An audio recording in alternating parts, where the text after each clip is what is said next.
they're like, just be careful after the baby comes, because like that's when it happens again, man. And they look at me like with this like dark look, like they've seen some shit, you know.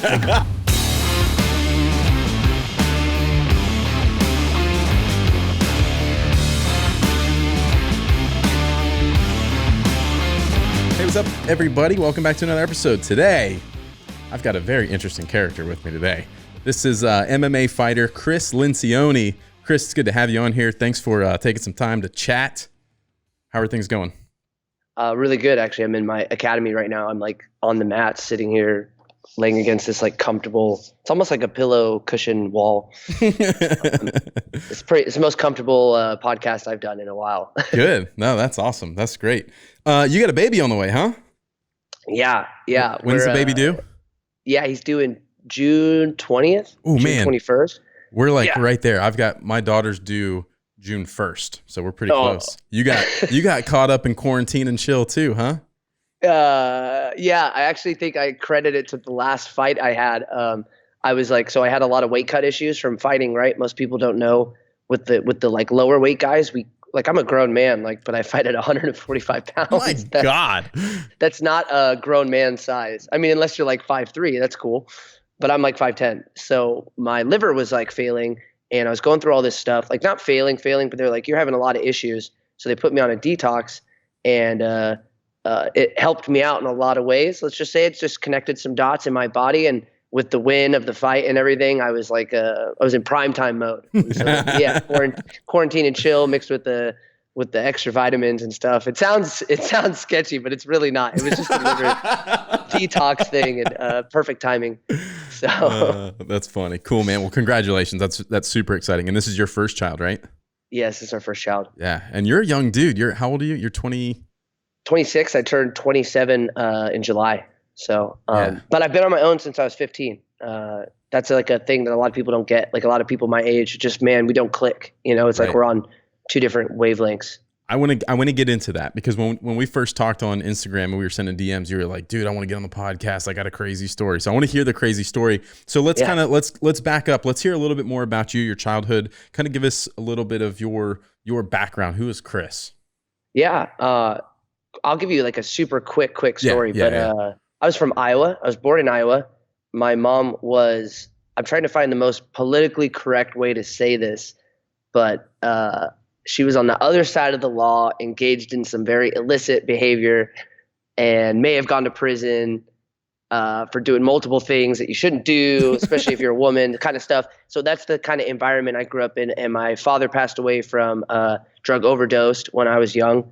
And the only real like memories I have of him are like some videos.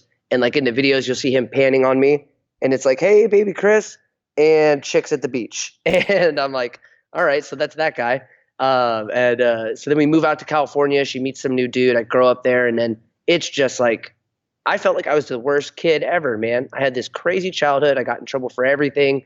And when I was in high school, we learned about the cycle of abuse, and it just clicked. And I remember like totally feeling like a total like, I don't know if I should swear or not on this, so I'm trying to be really good with my. You're good. You're good.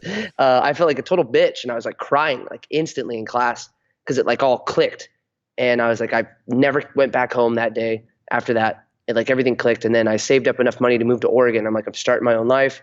I had a great grandfather who I always kept in touch with, and that is actually our family name is Lencioni. And I was like, I'm changing my name when I get older. I'm gonna break this cycle. I always wanted to be a dad. I never really had a dad growing up. That was like my life goal. And then I just kind of fell into the fighting, and I met this like female version of me, right? That's like our significant others are like, we're so conceited. We always seem to find someone that's just like us. Right. She's like perfect. And if we weren't planning on having a baby, I mean, everyone says you're not planning, but if you're doing the nasty, dude, you're gotta expect that, right? So, and that was, it was just a long, almost 12-year journey, since from 15 to 27, a lot of growing, and no one's ever been there to back me up. Like it's always been my ass on the line for the last decade. Is that where the fighting came from? So I'm going to kind of fast forward and then maybe we'll kind of take a step back, but like where, at what point in your life did you get into fighting? And was that like a defense mechanism because you had to you felt like you had to stand up for yourself and, you felt like you were a little bitch. So you're putting on kind of your beer muscles, I guess, if you will. Yeah. So that people weren't walking all over you. And I grew up in Fresno and the Bay Area. And so I was the whitest kid on the block, and I got my ass beat by every freaking minority group out there. You know, like, it was crazy, man. And that's just the environment I grew up in, because I was an easy target. I talked a lot. I was really nervous from getting beat all the time. My nose was broken 3 times before I started fighting. So it's a really easy connection to make, right?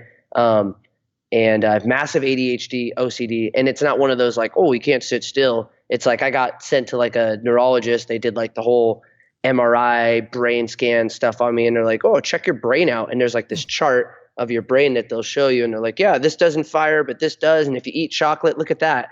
And it's like, really? Yeah, I was like, oh, cool. All right. So I really do have a chemical imbalance. So how do I work on that? And I fought all the time because I just couldn't shut the fuck up. Right. Someone would say something to me and I'd be like, phew. Got it. So that's how you got into fighting. Understood. Yeah. And then the like actual like trigger point was when I met my girlfriend, who's my wife, right? We were dating, and I saw this dude in college fight, and he was like this super like bro, like, look at me and my beer muscles kind of thing. And he was doing an amateur fight, and he looked like shit, like dog shit. And he thought he was so cool. And I grew up in Taekwondo and martial arts, and I did wrestling in high school because I was getting kicked out, and they stuck me in a sport. And I said, I could do that. And I sat down, I'm in college, and I like, watch, I'm going to write out this 5-year plan, and I'm going to be in the biggest shows that you can be in this time. And my wife's like, at the time, girlfriend, she's like, yeah, I know you can do it. She's like, you could do anything. Like, I've seen it. And then I just did it. And then I went on like a tear. I was like 12-0. And then my great grandfather died, and then I lost. And then I opened the gym, and I was all distracted, and then I lost again. And then bam, bam, bam. I've rattled off 3 wins since then in fights. Good for you. That's awesome. I think it's incredible that you've got your wife as like your biggest cheerleader, probably a huge fan, like cheering you on. Yeah. That makes all the difference in the world to have someone with that support behind you. Like, you got this, blah, blah, blah. So I've got to understand too, like, how in the world you went from, you know, at 15, you know, your mom's going to prison and doing all these things. Your dad is gone. How did you navigate school in that regard, and then end up in college? You feel it feels like you beat a lot of odds in that regard. Yeah, I had a stepdad as well, so that was a trip too, because he wasn't like, he could have been really cool. Like, as I get older, I look back on things and I'm like, man, I wonder how much of that was my mom's fault, because she was like a sociopath or something, right? How much of it was like his fault, you know? But they're adults, right? Like, we're kids. When we're kids, it's not on us. It's on the adult. It's not a, you know what I mean? I saw this thing where it's like, as you have a kid, you grow as your kid grows. And it's like, yeah, but you better be in a place when you're having a child that you know what's right and wrong.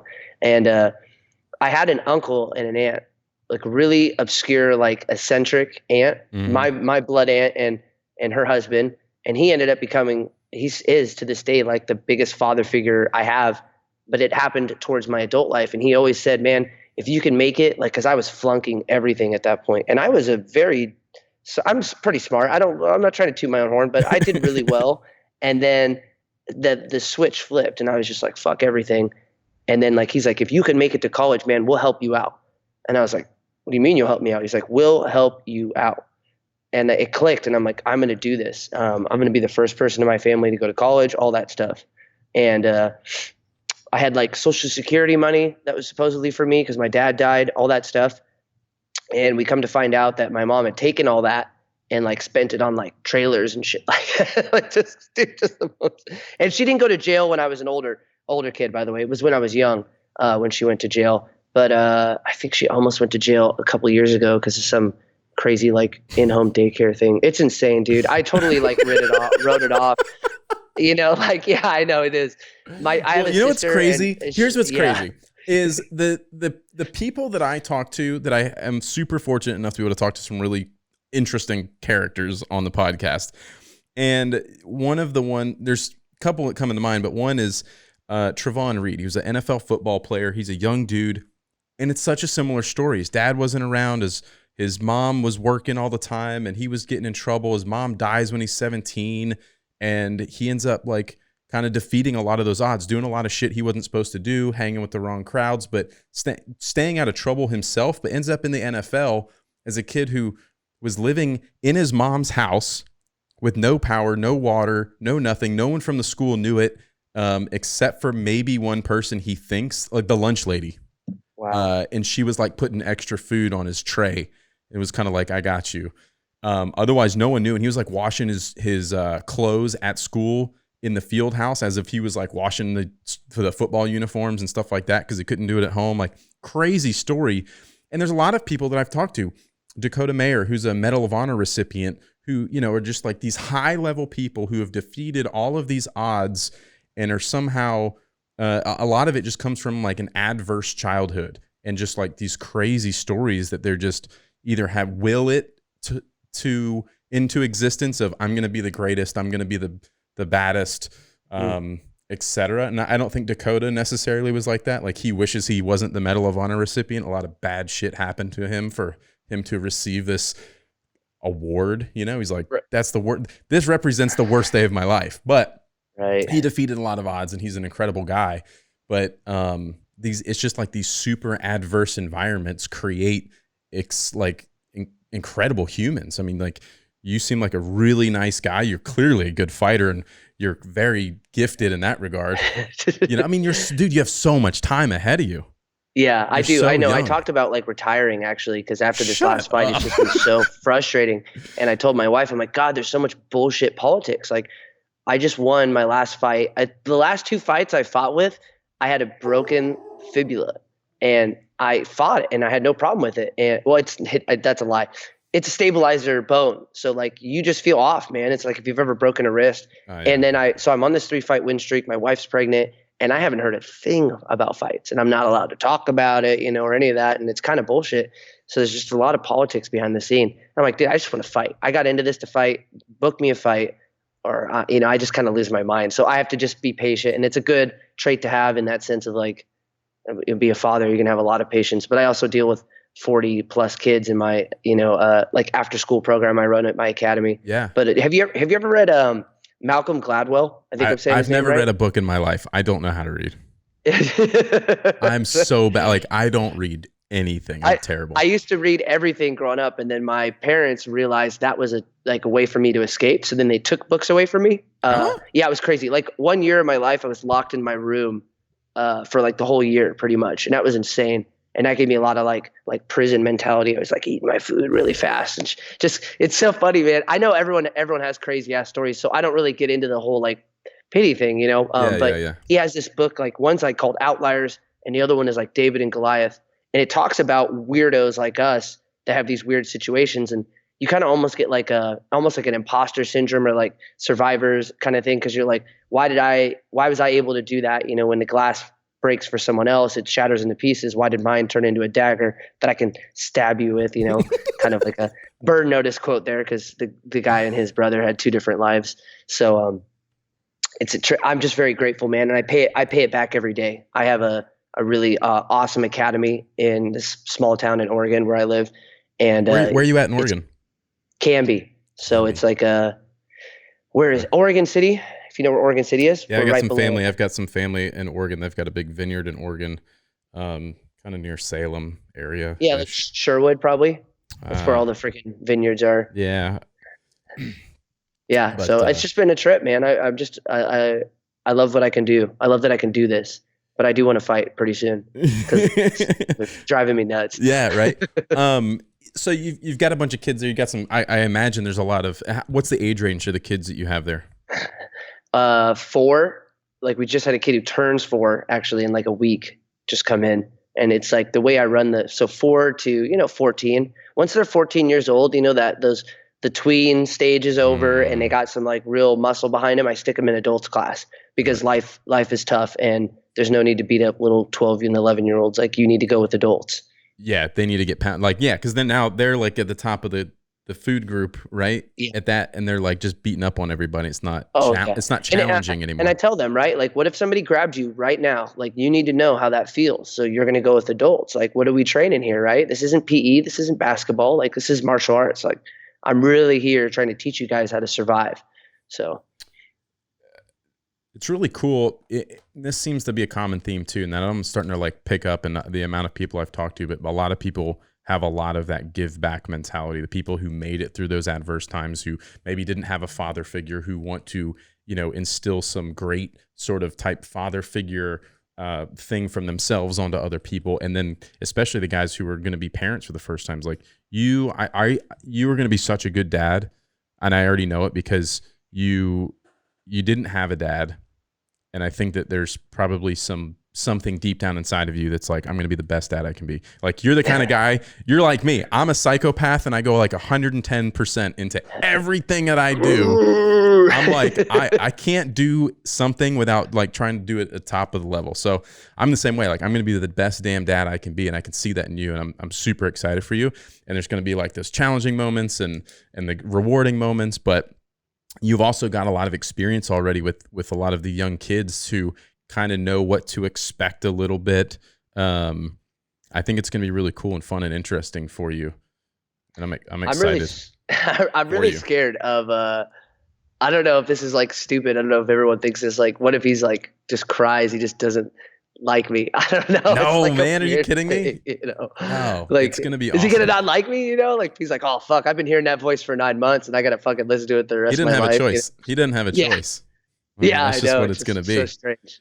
Such a weird thing to think about. Did you get into martial arts when you were a kid at all? Or Yeah. My mom actually, there's only a few cool things she's ever done. And one of them was she stuck us in Taekwondo. And I had like a badass old school Master Moon was his name. Like all I knew was his Master and Moon. And like he was like, so it was always call him Master. Whereas in jiu-jitsu you say professor if they're a black belt, or coach if they're below black. In Taekwondo it's Master, and he was the Grand Master. And he had like this Olympic picture where he's like chopping through 20 bricks with like an axe kick, and you're just like, this guy's so cool. And he like really took us under his wing. So we were the only white kids again in the program. It was a weird situation. I was always like the minority where I grew up. So it was a really weird like culture shock for me. Now I live in Oregon. It's like the whitest place on planet Earth. It's kind of it's a real trip, dude. Seriously. And so that's where I spent a lot of my years was in Taekwondo. And then we couldn't afford it at one point. And then I was just getting in a ton of fights, dude. You know, someone would push me out. I'd like spinning back kick him. And I thought that shit was so cool. You were such a ninja. Until one day I missed and a wrestler grabbed me and threw my ass to the ground and just beat the out of me. And I was like, oh my God. Yeah. And then I was in wrestling the next day. Dude, that's so funny. You obviously have some siblings. You got brothers, sisters, both. What do you got? Just a little sister who has a very, very bad case of Stockholm syndrome.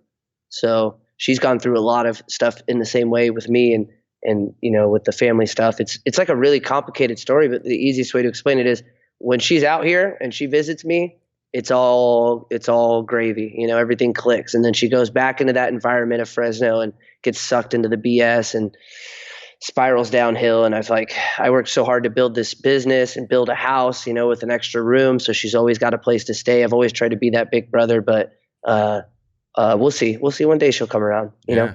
So. She did karate with you, Taekwondo as kids? She did do Taekwondo with me. Yeah. And then she kind of stopped a little bit. And she got into softball and she was a killer. And she has like this autoimmune disease. Like it's kind of like diabetes, but it's like it's a insulin thing. It's weird. And so she gained a lot of weight. So she was super strong though, dude. Like she would grab me as a kid and it would scare the out of me. She's like, you're going to die. And I was like, oh my God, I'm going to die here. And I'm like 13. And so she became like the pinch hitter for softball. She killed it. She would just, dude, Barry Bonds was still very much an idol of mine. I was there when he hit his record breaking and tying home runs as a kid. That was just like, I haven't been to a lot of baseball games, but I was at those. I was like, holy crap. Yeah, that's cool. That's really cool. So she's a trip. That's one thing I've questioned if I want to get I've got 2 daughters and then a 3rd daughter on the way. And my oldest daughter is super athletic. She's super into gymnastics for quite a while. And I think she got a little burnt out with it because she was competing at a high, I won't say high level, but she was, you know, doing state championship stuff, 1st, 2nd, 3rd place. She was competing and doing very well. And I think the pressure of having to do well kind of got to her. And then, you know, she was in practice and people were telling her she needed to work harder and she has to do better. And she's young. I mean, she's 9 now. She was probably 8, maybe 7 or 8 then, and she just decided, she's like, it's not fun anymore. Like I was upset that I like almost have some guilt, and I hope I wasn't pushing her too hard, you know, that like, you got to go to practice. I mean, they were practicing a lot too, like, you know, 4 hours a day, like 4 or 5 days a week. Whoa. It was intense for, you know, that's a lot. young kids like that. More than and I then do sometimes. Right. And then we're in the South, and they're in a gym with no AC, and it was hot. So she's like, I don't want to do this anymore. It's not fun. So anyways, but I'm like, well, you can't not do, and then COVID hit, and then like no one was doing anything for a while. Right. So I was like, well, hopefully she gets back into gymnastics, but she's still just not feeling it. So I've often wondered if like getting her into some sort of karate class, some sort of martial arts would be good for her. My youngest daughter, I can't figure her out. She's like in and out of dance and ballet, and she changes her mind every 5 seconds. And I'm like, all right, the next thing you choose, you're sticking to it.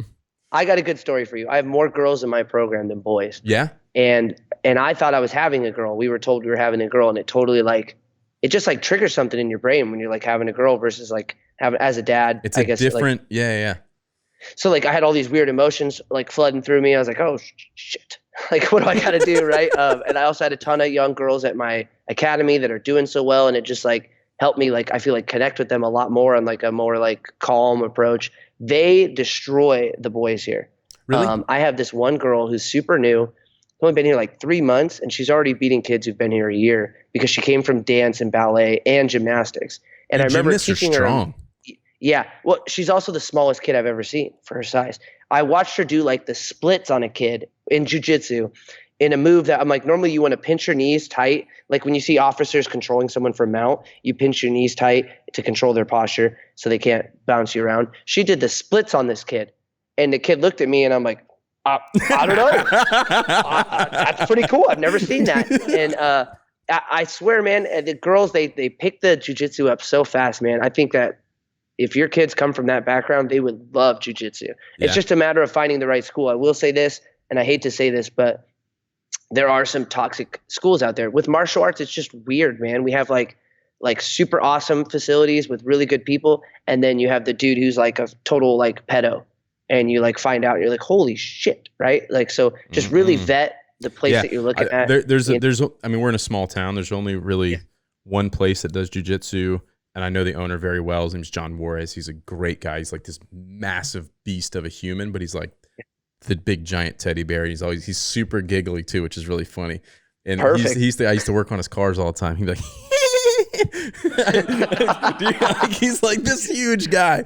It's hilarious. Super good dude. I know a bunch of my buddies go there and do their adult stuff. But he does a kids class too. So I've really considered it. I think she would be awesome. And my youngest daughter, she's just like kind of an asshole to begin with. She's constantly like how old's your youngest daughter? She's 7. Oh yeah, that's a really good age for both of them though. That'd be really fun because they're just old enough to really like.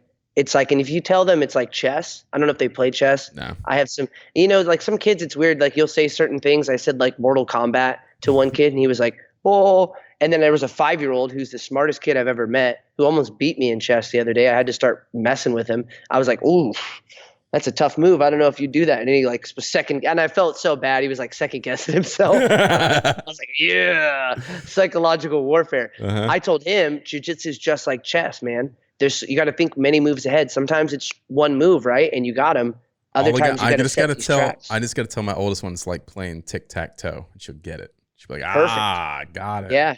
Slap them here, boom, bam, and there you go, and it's over, and you won. And sometimes it can be really easy. You can do all this work. Like I have a couple of like young like tween girls that have been with me from the beginning that their parents brought them in, and they're like, they don't want to do anything else but this, and I don't really know you, and I don't know what this is, but let's do it. And like in the last 3 years, they've become savages. That's like cool. I'll sick them on some of the 20-year-old like young females that come in here, and they're like, I want to learn this. I'm like, all right, hey girls, like can you stay for adults class? They'll be like, yeah. And I'm like, take her. You know what I mean? That girl right there, take her out. So what happens when they go to school the next day and they're all like banged up, you know? The schools are pretty friendly with me. Like everybody knows me. There's like 6 or 7 schools in the area, and I'm actually in the process. Must have been over at Chris's last night. Yeah, they'll call, you know. So like I'm in the process of doing an after school program from like 3 to 6. And I was going to do it last year, and then this crazy thing called COVID happened, and it just shot it in the foot. And I was like, well, there's no way I'm getting away with that. So now that everything's kind of loosening up and everyone's and what they recognized that kids were pretty safe to begin with. It was like, I felt like if anyone could have done it last year, a young guy or a young person starting that up, it's probably the best thing they needed. Like they gave a lot of funding to daycares and stuff. And so it was just a lot of loopholes in Oregon. I didn't want to, or hoops I didn't want to have to jump through. Right. So I want to wait till it's easier. Yep. I get it. So what is your life like outside of fighting? What else are you into? It's like tough, man, because I just went to Missouri with a couple of my adult students to train, and like after practice, they're like, oh yeah, let's do this and that. And I was like, doing my prison thing where I eat my food really fast and then I like take a nap, like I hibernate. I just like, dude, I live the martial arts lifestyle. I'm training all day.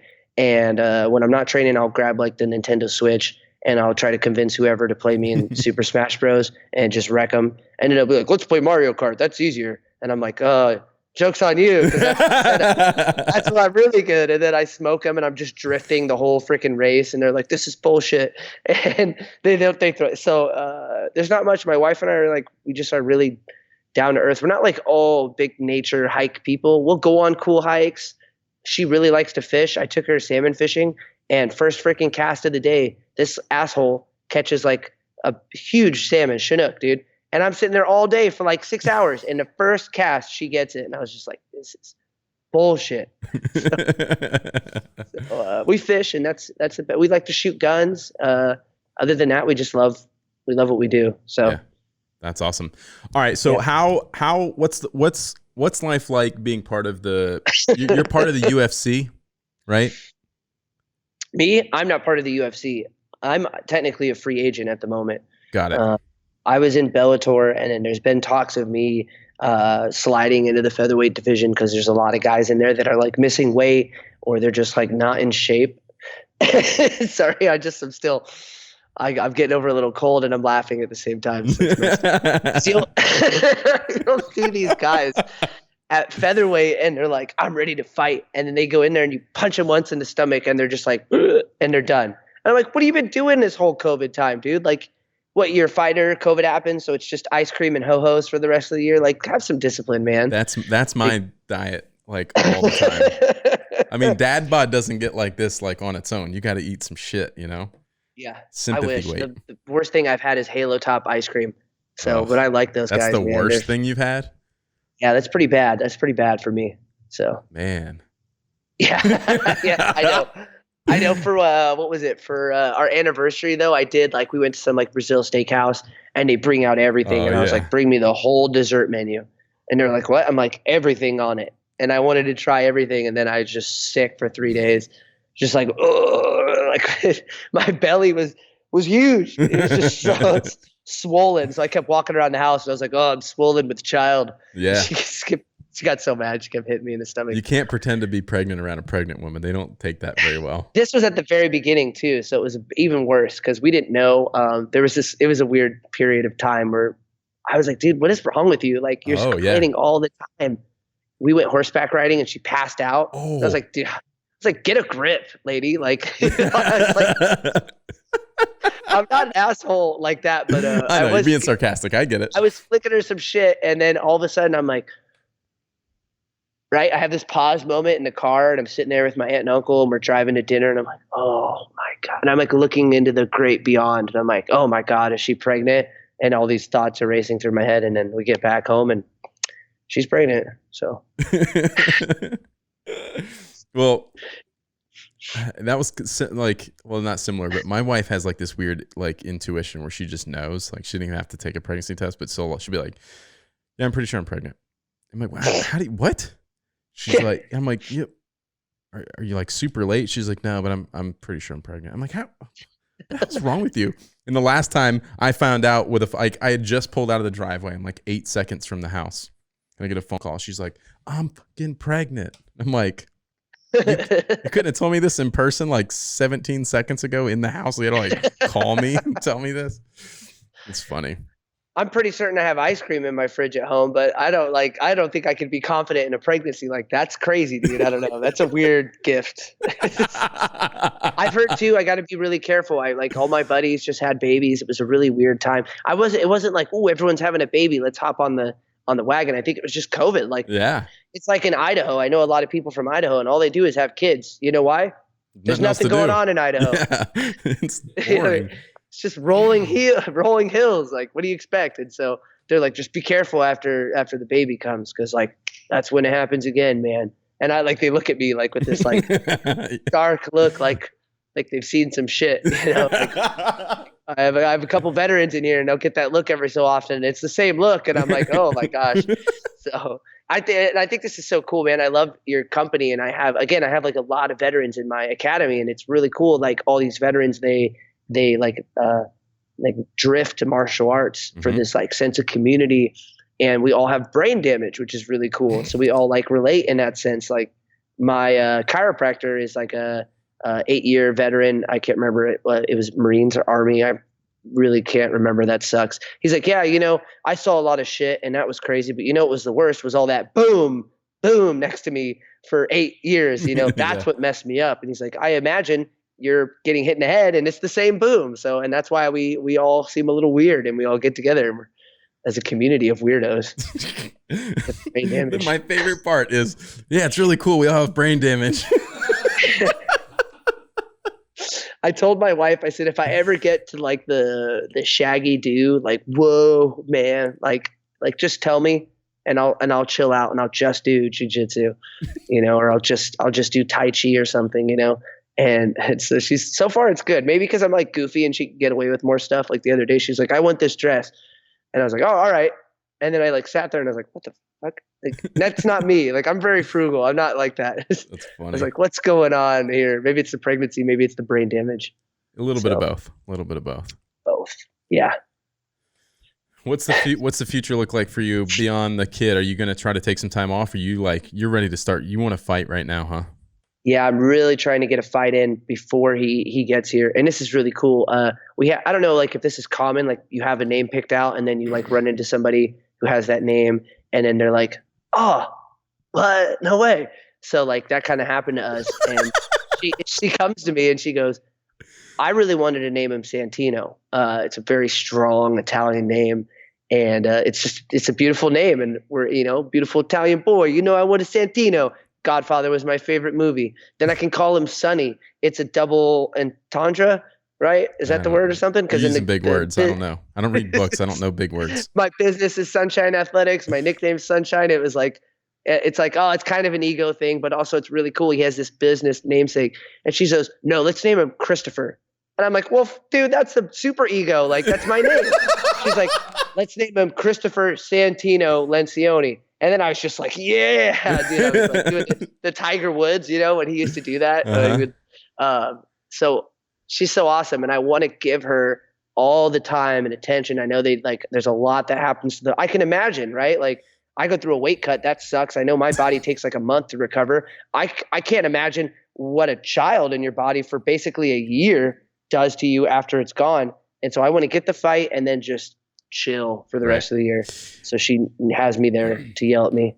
I wonder how much that plays into your mental state, knowing there's a baby coming, especially that June is coming up fast. You know what I mean? And yeah. So we were talking to Stipe right before he had his baby, and I was talking to his wife a lot, and they invited us out to Vegas for the big Stipe DC title fight, the first one.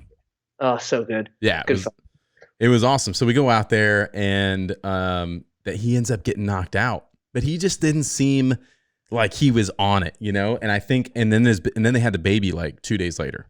And I think that was playing a lot into his mind of like, I just need to get home. I need to get home. I need to get home kind of thing. And I don't think he was like really mentally there to win necessarily. Right. I mean, he was there to win, but you know what I mean? It's like, you got that thing in the back of your mind when you're just like, yeah, I do. Like when I lost, I had that thing in my mind about my grandfather, and it was just a weird thing. Like I've lost a ton of people in my life, but for some reason that was in my mind, and the fight game is so mental. And then look at what he did when he came back after his baby. Dude, when he came back, he looked incredible.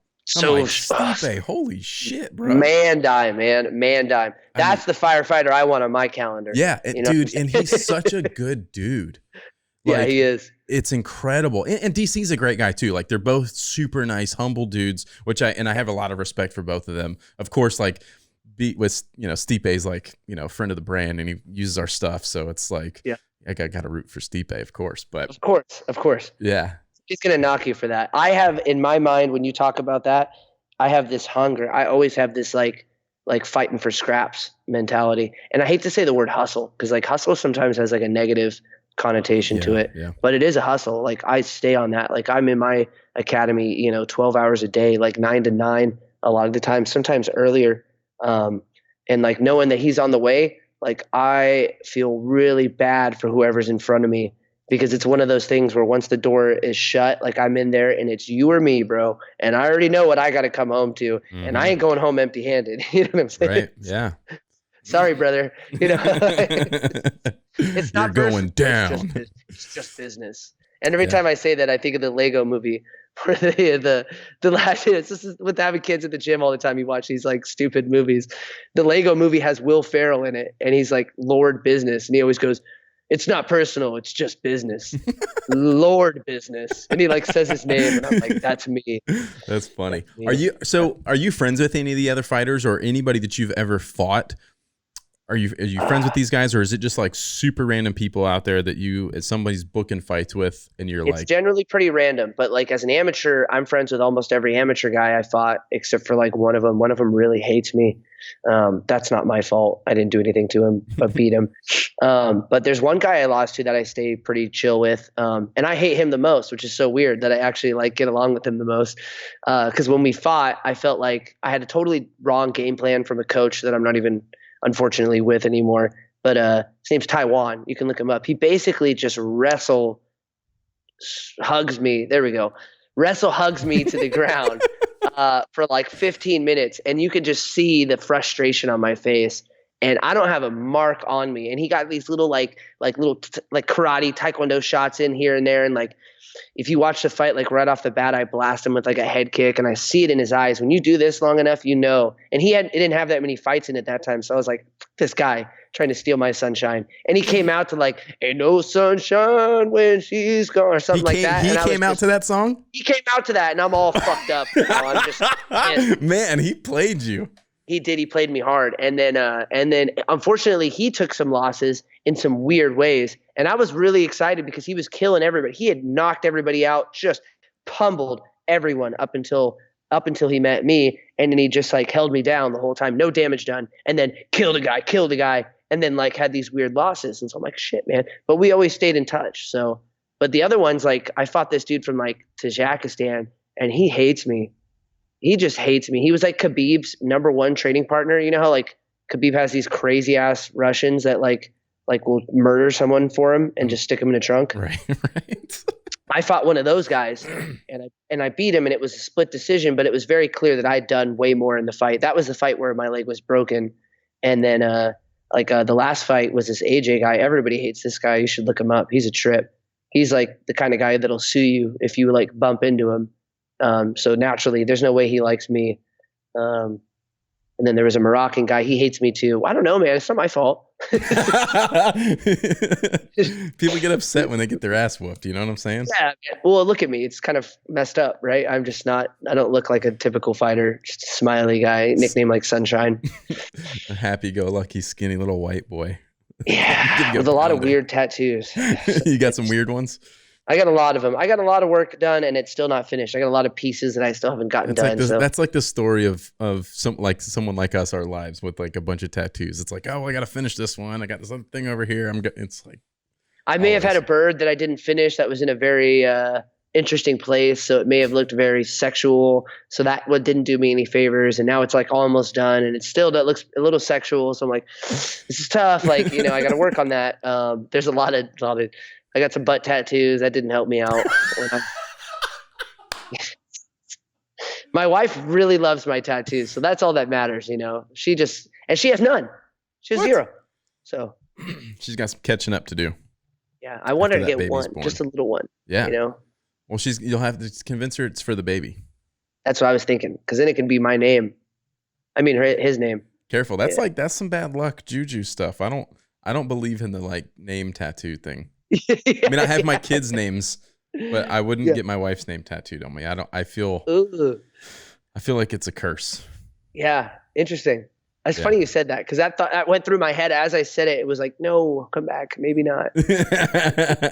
We'll get it with like a clock. What is the typical one that they do now? It's like a clock and like a lion and like a tree all together. It's like the guy tattoo. I'm like looking on you. I'm like, oh shit. Hopefully he doesn't have all that. You know, it's like a compass and a clock. You know what I mean? Everybody. I do have a compass. The compass is cool. Don't get me wrong. All of those individually are fine, but like everybody's doing the same like a neo traditional tattoo look right now, and it's like, man, come on, guys. Yeah, it's something new here. Did you watch the Mike Tyson boxing match? I did. I was in Cancun for a slap jiu-jitsu match. Eddie Bravo, you know who that guy is? Yeah. Like the weirdo flat earth guy, creator of 10th Planet Jiu-Jitsu. He flies me out on like a couple days notice to Cancun to go against like his OG black belt. This guy owns like 5 schools and like has 2 tournaments, a couple houses. He just had a baby. He's on fire. I'm like, oh shit. But it's like slap jiu-jitsu. So it's like a mixture of MMA, but it's not, because you can do things like I can't slam you. I can't kick you. I can only slap you once we're on the ground. And so we do this weird scramble. Yeah. And so that's where the fight came up, was when I was in Cancun, just to answer your question. This is my ADHD. I go off. No, you're good. You're good. Yes, what do you think about it? I'm not much older than you. I'm 35. But I didn't get to watch Mike Tyson fight. I was at a young age, and my parents weren't watching that kind of stuff, and none of their friends, so I never really got to see any of that stuff. So when that came up, I was like, absolutely. And then other of my friends were like, I'm not watching this bullshit. I'm like, it's Mike Tyson. Yeah, seriously. And Roy Jones Jr. Like, come on, like it's the entertainment value, and it was fun to watch. And other people were like, that was the worst boxing match I've ever seen. I'm like, whatever, dude. It was so fun. Snoop Dogg was the announcing from Snoop Dogg. He's like, man, it's like watching my uncle's fight. Yeah, dude. When he was on the Contender Series for a time for the UFC, I thought that was amazing, dude. Oh, it was so good. Yeah. I loved that fight. I loved it. I thought it was great. And now like Roy Jones Jr. is gonna like fight Anderson Silva next, I think. Really? Like I think that's gonna happen, man. I'm like, he didn't look good though. Roy Jones Jr. looked winded the whole time from round 1. He was huffing and puffing and like had no stamina. And Mike Tyson at the end of the last round, he was ready to keep going. I'm like, he was like, another 2 rounds. Like, he looked great. I was impressed. I was like, holy smokes. And he was dieting. He was following a really good nutrition plan. Roy Jones Jr. looked like he just started dieting a couple weeks ago, which when you're at that age, you got to do it for like a year, man. You want to fight, you got to diet for a year when you're in your 50s. Like, it's just not fair. It is what it is. Like, that's what happens when we get older. I loved it. I was a big fan. It motivated me. I was like, I'm going to go out there and slap the shit out of this guy tomorrow. and I was in Cancun, and it was so trippy because I've never been there. And then I did win my match. And I think Mike Tyson for that. You know what I'm saying? Right. It was really awesome. But it was a weird match. Even though they called that a draw, which I thought was bullshit. I don't think they're allowed to announce that someone won. It was all stupid. Yeah. I was sitting there cutting weight, and I was eating these little like 1-calorie air nuggets that they have in Mexico. Have you ever tried these? No, everything I eat has like 700 calories. I know, that's because it's a fight thing. Like you're looking for the most bullshit you could put in your body that fills you up, that has no calories. And they're like little wafer cookies. And they're like different colors, and they're like all in Spanish, so you don't know if it's good, but 1 caloria is 1 calorie, right? So I'm like, I'm good. Yeah. And they just melt in your mouth like cotton candy. And they had like all these flavors, and I ate so many that I got like the bubble guts from hell. Oh. And it was awesome because I made weight, and then that was it. So thank you, Mike Tyson. Oh man, that's funny. Yeah. Dude, it's been a blast having you on here. Yeah, I just realized I never told my dad joke. I tell a dad joke at the beginning of all these, and I didn't tell it, did I? You know what do you know what the leading cause of dry skin is? Leading cause of dry skin? No. Towels. Oh god, stupid. That was a good one, huh? Oh man, you're gonna have to get up on your dad jokes. I have some good ones, man. You know, they just come to me at weird times when like all these parents are staring at me, wondering why I just choked out a 5-year-old. You know, like I'm so happy that you got me on here. I think it's so cool, and I love the gear. I love the freaking pull out changing station. Like they don't have any of that for dads, you know. I think it's so cool. My wife was crying when she saw that, you know. She's in the back office right now sleeping, so I'm like trying to be quiet, but I'm just so excited. So that's awesome, dude. Thank you so much. I really appreciate it. I'm a huge fan. I wish you nothing but the best and the best luck for you and your family. And I can't wait to see some pictures of that little baby. Yeah, he's gonna be a cute one. Thanks, man. Yeah, let everyone know where they can find you. Oh yeah, I think all my pages are the same. It's like Cris Sunshine MMA. I got one of those blue check marks on Instagram, so I guess I'm kind of cool now. Cris is spelled Cris. I also have a weird Facebook page. I don't post any weird stuff. I got some cool sponsors too. Check them out. That's about it. You're the man. Guys, thanks for listening. I really appreciate it. Make sure you like, subscribe, leave ratings, reviews, and all that kind of stuff. I'd really appreciate it. And we'll see you in the next episode.